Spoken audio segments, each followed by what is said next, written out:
am fantasy and paranormal romance author Leslye Penelope, and welcome to My Imaginary Friends, a look behind the scenes of an author mapping the worlds in my head and making them a reality. Hello, friends. Today is Friday, November 7th, 2025, and this is episode 252 of My Imaginary Friends Live. I'm Leslye, and my hair is weird, sorry. So yeah, I'm back briefly. I haven't been podcasting, obviously, in a while, but I did have something I wanted to say. So over on the Footnotes newsletter, which is the companion for the podcast, I did a series of Preptober posts on planning your novel. And we are in November, which is historically National Novel Writing Month. But of course, and NaNoWriMo, it is no more. The official organization is defunct now. So the folks over at Pro Writing Aid stepped up with Novel November for people who are still wanting to draft 50,000 words in 30 days. And you can. So anyway, over October, I was doing Preptober posts. On all the steps that I do to plan my novel, because it just so happened that November this year coincides with me drafting a brand new book. So to rewind, since I haven't been here in a minute, just a brief overview of the things that have happened in the past few months. Since I last had a podcast, I did move. I'm in my brand new location. Hey, Winter Noel, good morning to you too. Hey, Dom Sketchcast, nice to see y'all here. So I moved, I turned in a book, and so I have a new release next year, isn't my next book. So August of 2026 will be my next official release. And for those of you who have been around for a while and have heard me going through that process, the book that was formerly called December 32nd or December 32nd, 1999, has a new title. So I haven't been super lucky with my publisher keeping my titles alive the past couple of books. I had a really good run. My first 5 traditionally published books, they kept my title. The last 2, not so much. And so I don't know if that's going to be, I don't even know if it's on pre-order. I have not done any research. I don't think so, because we're still going to copy edits. But it's one of those things that they don't actually tell you. You would think that they would tell the author when the book was available for pre-order on retailers, but they don't tell us that. We just sort of have to search the retailers and see.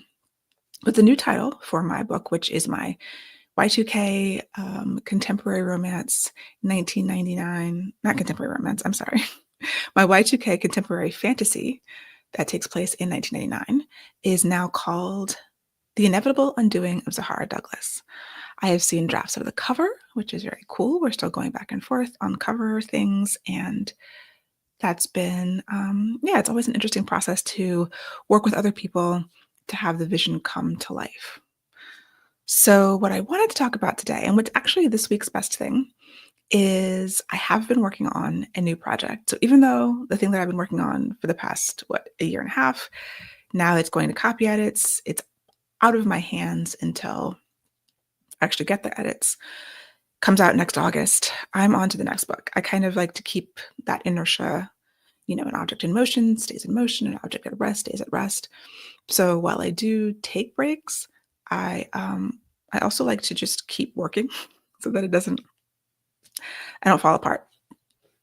And so I've had this new idea for several years, actually. It's my witches idea, my Black witches. And it's been sitting on the back burner in the back of my mind for the past maybe 3 years.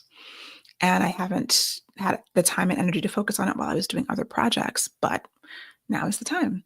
And so November happened to line up. I'm trying to get the first draft done in November.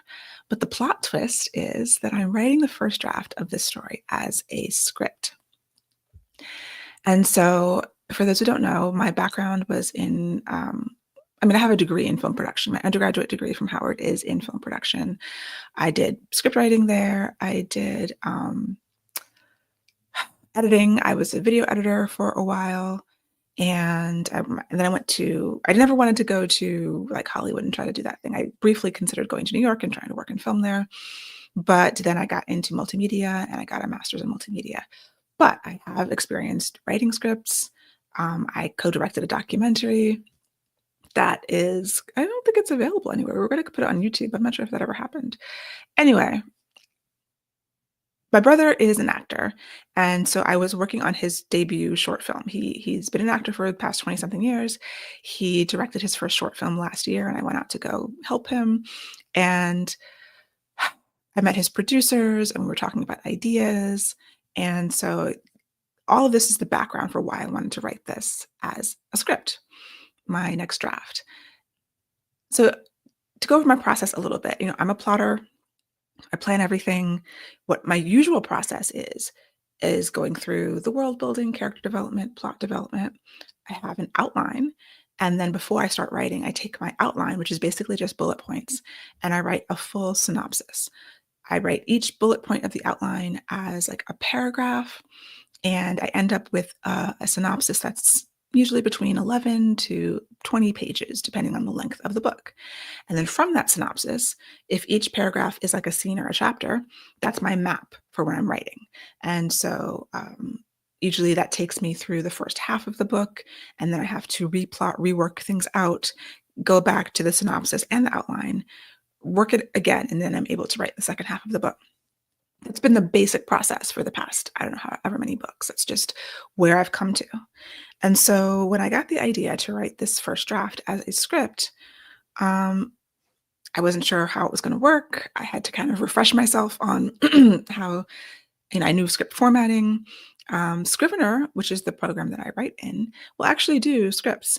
And in the book that comes out next year, which everyone's going to call it Sahara Douglas, because it is a very long title now, there's a lot of different kind of forms of media that are in that book. Some of the book is told through email and chat logs, and I played around with Scrivener's different script formats for some of that, like transcripts. There's like video monitoring transcripts that are in the book and things like that. So I learned how to use Scrivener's script writing. And I was like, oh, well, I don't have to buy Final Draft, which is the professional screenwriting software, which is kind of expensive because I don't know if I'm going to write any more scripts. This is an experiment. We're going to see how this works. So I just sort of want to go over the things I've learned from the first week of Novel November, which is what we're calling NaNoWriMo now, and how my thought process and the pros and cons of doing your novel as a script first. So my thought was I'd write the script and then I would adapt my own script into the novel because I still want this to be a novel, and Lord knows if anything's ever going to happen with the script.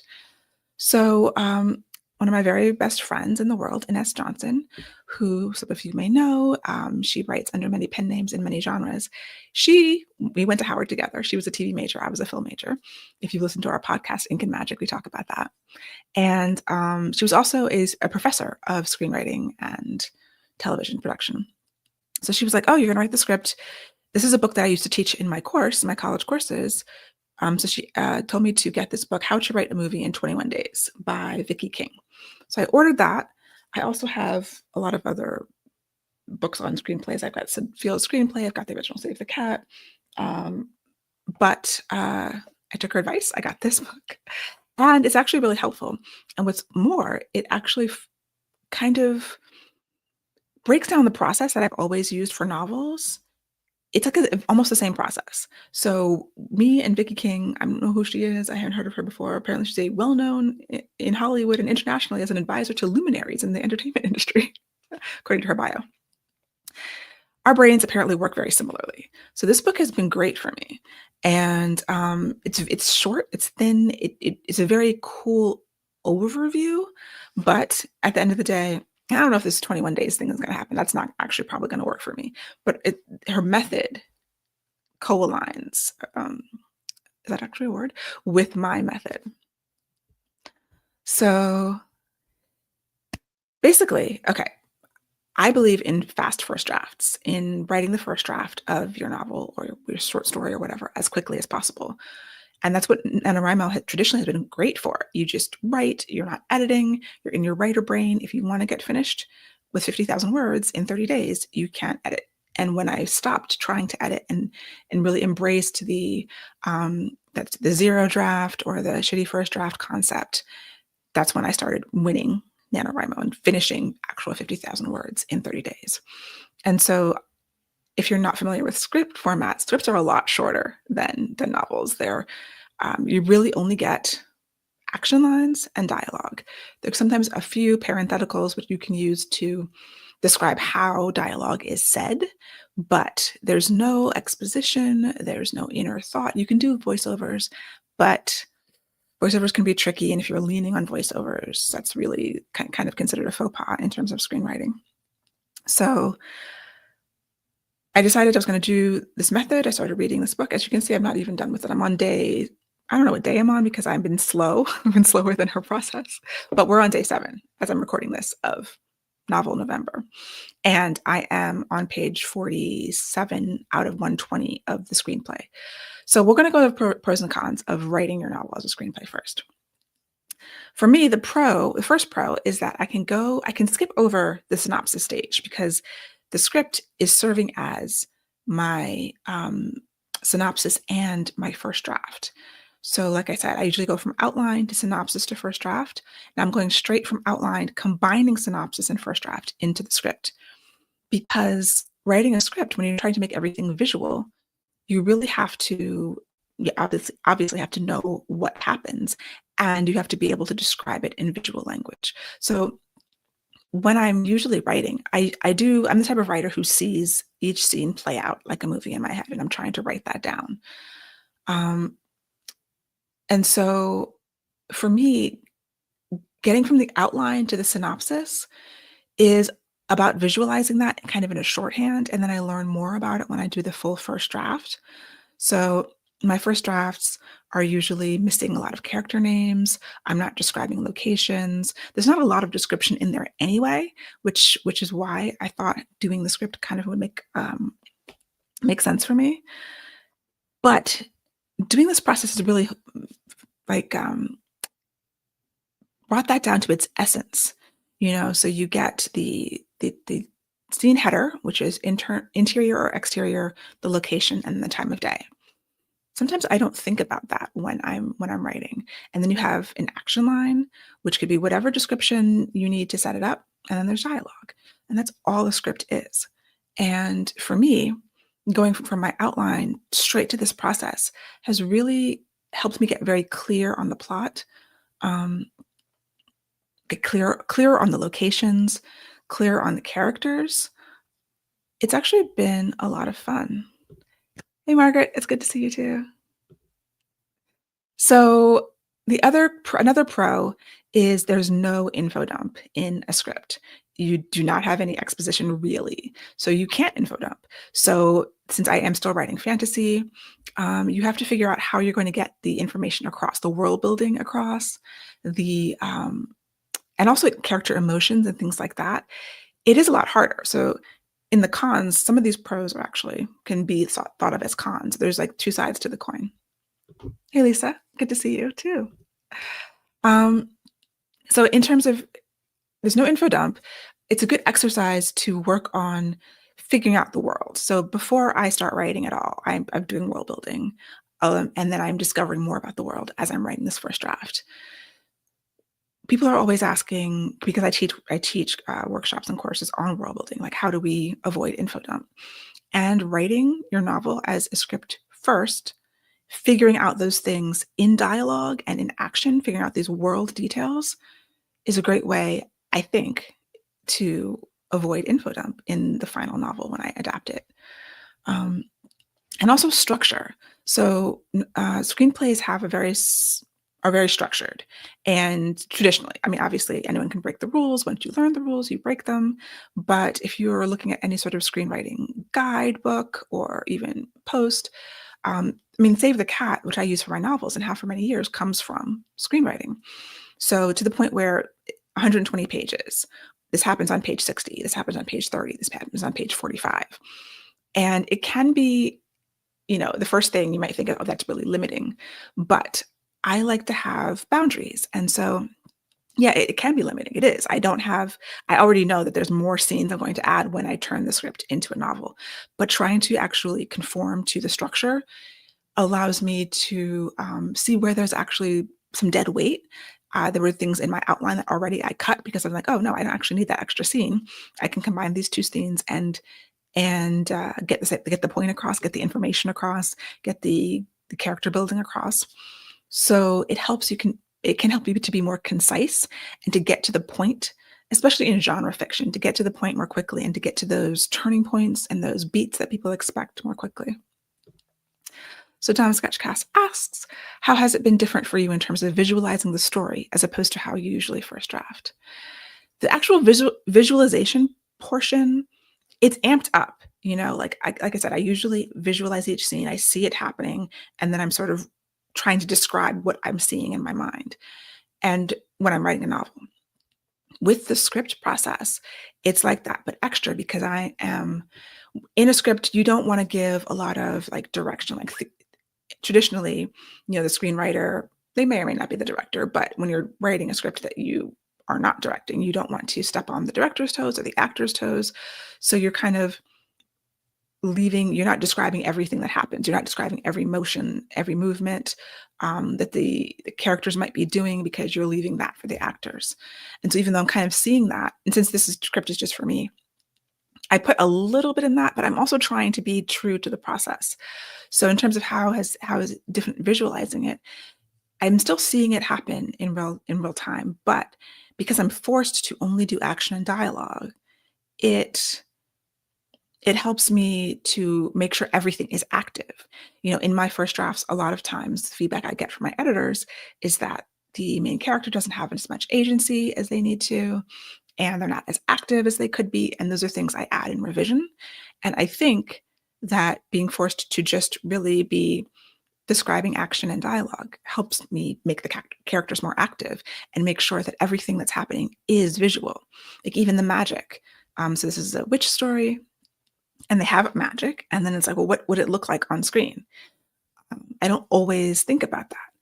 In the last book, the book that comes out next year is a Zahara Douglas, magic has a smell.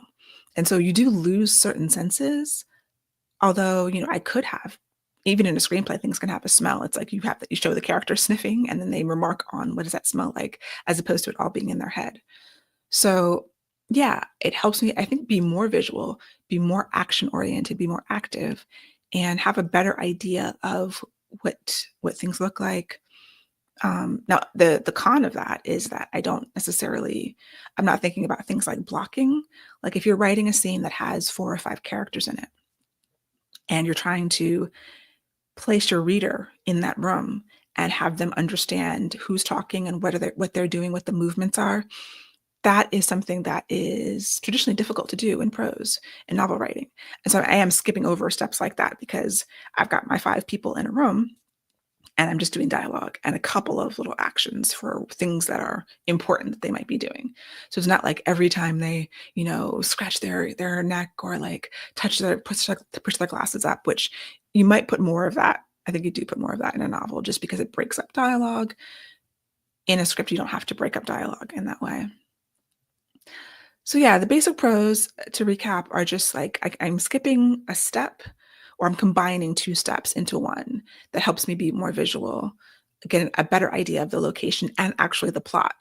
The structure is helping me figure out what happens, because I started writing without knowing anything that happened in Act 3. I had been plotting for a few weeks. I'd gotten through Act 2, and I'm like, I'm gonna see what happens in my. I know, and I also know that when I get to the midpoint, I have to replot anyway. So I never spend a lot of time up front on Act 3, but I spent even less on this because my suspicion, which is actually true, was that it was going to come to me. And because I'm learning the characters and I'm learning what happens to them as I go anyway, it slowly becomes more clear. So the cons for writing the script and then adapting it into a novel are you don't have exposition. So there's no interiority. Again, you can use voiceovers for that. I'm choosing not to, because that can be a trap and a crutch. And so I'm really trying to get the story across through the actions and through the dialogue.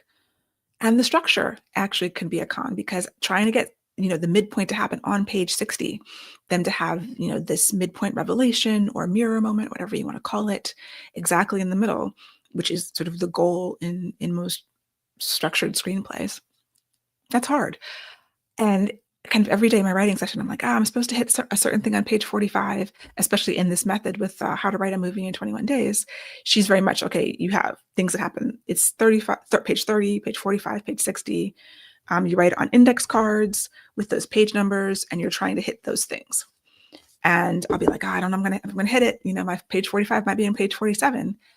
But interestingly enough, I've been hitting it basically exactly, maybe one page over because I have a long conversation. And while that is sort of an artificial structure to try to hit those points, it actually is interesting. And it's like opening up new parts of my brain in ways that I'm not sure that I understand yet. But those artificial limits are another con. It's not as flexible. Um, and so, like I said, I'm already making notes on, like, I could have like 3 extra scenes where they do this. Do I need those scenes? In a novel, maybe so, because, novels are generally longer. When you take a novel and you make it into a movie, we've all seen this, they cut things out, they cut characters out, they cut something that is budgetary, like, you have to pay an extra person. If you can cut that character out, then you don't pay them. Cut locations out, things like that. But also to streamline it from something that takes you 4, 6, 8 hours to read to something you're going to watch in 2 hours. So I know that this is shorter, but because my first drafts are always much shorter than my final drafts, usually I'm at 50%. My first draft will be about half of what it ends up being. It also seemed like it lined up with my process really well. So it's been fun. It's been a fun challenge to figure out the story in a new way, to use new techniques to do that, and to try to like write the script as script-like as possible. I'm thinking if I continue with this, which I think I will, because I do like it, in whatever the next thing I write, I might give myself more permission to modify and not try to hone so closely to an actual script. Give myself more permission to put more exposition, emotion, movements, reactions, interiority in there. But I also like that, I've been working on this. So I wrote for the first 6 days straight, and I'm like 35 to 40% through the story, which is even faster than a normal NaNoWriMo for me. I had gotten to the point where I could, not easily, but I could predictably write the 50,000 words in 30 days. And to get through the first draft even faster than that, so that I can get to the fun part of writing, because drafting is not my favorite part, and I like being able to get through it faster. That's really, really cool to me and really exciting for like the future of my process. So yeah, it's only been a week, but it's been going really well. And the same discoveries that I would normally make in a first draft, I'm having them. But the added challenge of doing it visually, completely visually, has been, I like challenging myself in general. So it's been fun. Princess says, this sounds so cool. What will the process be for fleshing it out or turning into a novel after you're done? That is a very good question. So I should definitely have a completed first draft of the screenplay by Thanksgiving, if not before, depending on if I take breaks. And then I think I'm going to try to, go through my normal revision process and monitor and see how it shifts and changes. So normally I would take the first draft, I would take a few weeks away from it, reread it, and then make a new outline based on what I actually wrote. My initial outline is what I think I'm going to write. And then you write what you write, it changes, you learn things. And then so re-outlining everything and then seeing what's missing, what's wrong with it, what do I want to, what I already know that I was making notes while I was writing of the things I needed to add. Do I still need to add those? So really analyzing it. And then I probably will dictate the next draft, because I've been adding dictation into my process. Although I don't know about that. Even as I say that, I think after this, I'll be ready for a very clean second draft. So normally if I dictate my first draft, it's very messy. The process of cleaning it up is draft 2, and then no one can really read it until draft 3-ish. Because I think that the script writing process will help me with the plot, with the external. Then that next draft is really about, okay, describing the internal, the interiority, the emotional arcs, which should be on the page, but obviously in a novel you get deeper into what characters are thinking and feeling and all of that. So yeah, it's going to be similar to normal in terms of analyzing and then attacking the next draft as a complete novel. And also I'm still trying to feel out the POV things. So there's certain like novel things like, okay, this is a multi POV story, but in a script that's less obvious when everyone's on screen together. And so is it going to be 5 POVs? Is it going to be 2 or 3? I'm still feeling that out as I go, and I'll be making those kinds of decisions when I actually adapt it into a novel. So yeah, that is what I wanted to share with you this morning. If anyone else who's here live has any other questions, let me know. But it's been cool. And I haven't stopped writing. I don't ever really stop writing. I would like to make some space and time for some short stories. I was actually asked to be in an anthology, so that probably will be coming up sometime soon.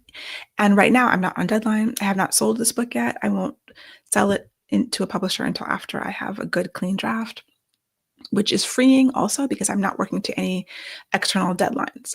Deadlines are great. I love them, but I've been on deadline for like 8 years, it seems like. Primarily, like there's been other periods when I'm off deadline, but like once you sell a book to a publisher, then you have a date that you have to hit. And it's nice to just kind of take my time and not be on deadline. There are cons to that as well, because if you're not on contract, then you haven't gotten paid. But I feel very confident that this is a really good, strong idea, and I'm very optimistic that I will be able to sell it. And, there are, of course, plenty of other ideas bubbling around in my head, as always. But since this one has been in my mind for at least 3, maybe longer, at least 3 years, it feels really good to be writing it and to be trying something new. I hope y'all get to try something new too. And if anyone is doing Novel November, what has formed out of the ashes of NaNoWriMo, I wish you the best of luck. And yeah, I will talk to you next time. Happy writing.